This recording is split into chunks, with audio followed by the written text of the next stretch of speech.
on BBC iPlayer. The government has been looking at fundamental changes to the state pension. It could see the pension age linked to life expectancy, with forecasts predicting that by 2075, in 50 years' time, a quarter of UK adults will be of pension age, with the number of those over 85 nearly trebling to nearly the same population as Scotland. The guarantee to boost pensions every year is predicted to cost 3 times more than originally thought by the end of this decade. That is a whopping £15.5 billion. With the state requiring almost 3 workers to support a pensioner, is the death of the state pension on the cards in its current form? Joining us to unpack the implications are economist Vicky Pryce and barrister Andrew Eborn. Thank you both very much indeed for being with us. Lovely to join you. Thanks, Andrew. Let's start with that, Vicky. With the current forecasts, will there be a state pension by 2075?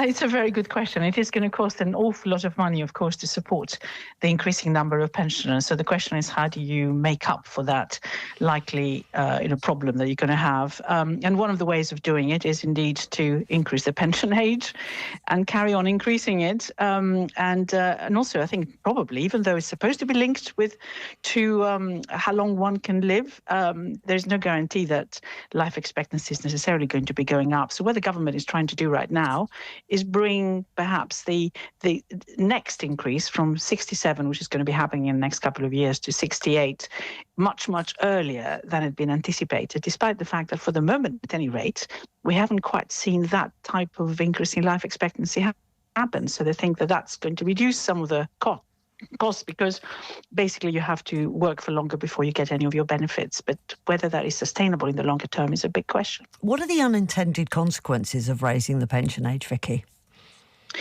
Well, first of all, of course, you have to carry on working.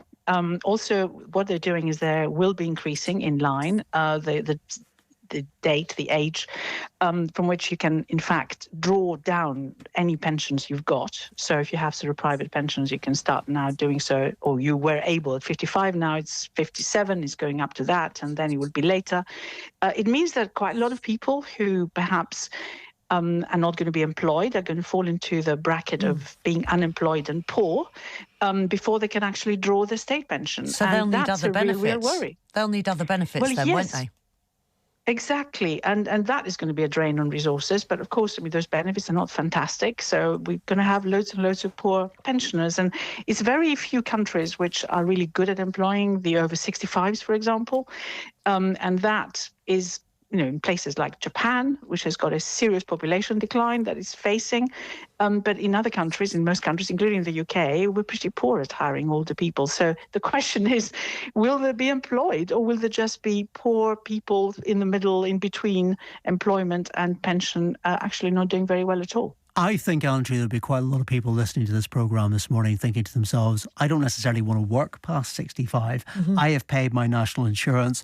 I have a right to my pension. That is what a lot of them will be shouting at the radio right now. Oh, of course, they're all going to be dropping their marmalade sandwiches. You're absolutely right. And it's always horrendous. It's a very, very contentious subject. But the fact is, we're living longer, healthier lives, thanks obviously to medical miracles and technical revolutions. And people always think that work, well, we put it as a sort of bad four-letter word ending in K. But some people enjoy working. If you have a purpose in life, you actually live a lot longer. But the simple economic things is we depend on the young workers to foot the bill for a booming retiring population. And actually, there's a population decline around the world with youngsters. So looking at that, the simple economic realities is that it isn't. Raising the pension age isn't a punishment. It's prudent economics to keep up with the system. When you say prudent economics, though, wouldn't it be prudent economics to say, listen, we have a problem with finances here, we have a problem with the public budget, and the reality is we need to raise taxes? That's the truth of it, isn't it? Well, you need to raise it somehow, don't you? So you're absolutely right. And people always want to say, I'm going to give you this benefit, but they never really talk about the expenses leading up to how you're going to finance it. So you're right. I think we need to look at everything as a whole. But politically, Andrew, we're in this weird position at the moment where nobody wants to say that. Yeah. It feels like everybody is going round. And I mean, we're hearing about inheritance tax, for example, the idea that potentially might be talked about. We're talking about capital gains tax. Is it not time that the politicians had a grown-up conversation about actually raising income tax? Is that not the reality of it? You're absolutely right. The only grown-up conversation is what we have on the BBC every time we join you. No, politicians should be honest. The general public are not stupid. They know that if you're going to finance certain benefits, that money has to come from somewhere. And what they need to do is just be honest about it. Say, this is how much it's going to cost. This is how we're looking at raising it. But that's the reality. But you look at countries around the world. They always say history repeats itself because we don't learn the lessons from history. Look around the world. That's a futurist, as you know. Go around the world talking about trends and so on and so forth, and how we can learn the wonderful lessons from history, but also looking at new technology. Look at a place like Denmark and Libya. They're tied to the highest retirement age at 70 already. Now, at the moment, it's 66 for men and women. Here, it's scheduled to increase to 67 between 2026 and 2028, and then to 68 in 2044 to 2046. And the economics dictate it. So you either turn around, as you wisely say, well, we need to finance this increasing pot of pensioners.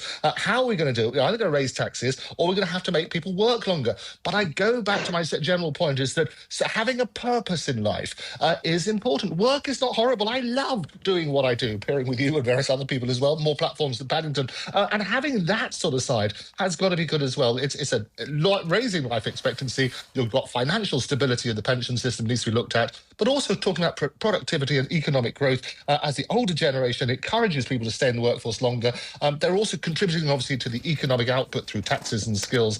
And also it keeps people, as they say, having a mission in life, and that's got to be good. Yeah, but even with all the medical modern miracles, you know, not every old person has a great quality of life. It has to be said. And Vicky, you're talking about the fact that they could be poor along with that. But look, it's as Chris said, and this is the key issue. Governments of every stripe continue to kick this can down the road because it is deemed to be political suicide to go against pensioners and do anything bad to pensioners at the current point in time. Particularly was for the Conservative Party with the triple lock. But it has to change at some point, doesn't it? Is there anywhere, I mean, Andrew's pointed to Denmark and Japan, is there anywhere that really gets this right? Well, we can look at the US and see that, in fact, there isn't any serious retirement age. You can carry on if you want it for quite some time. And that is a problem. I mean, of course, you see that in presidents as well, sort of carrying on at ages that you normally would have expected they wouldn't be doing it. But it seems to be considered to be perfectly normal, which is interesting. But I think there is another solution, which is, of course, that you can contribute more to a private pension. So we try and avoid the poor pensioners point that we were making earlier. And, of course, what's going on right now is that the government is encouraging, and I think it's working reasonably well, this system of auto-enrollment in a pension scheme. So when you're working, you pay a certain amount, certain percentage of your salary, and the company you work for does the same. And that seems to have at least increased the pot, if you like, of what people are putting aside.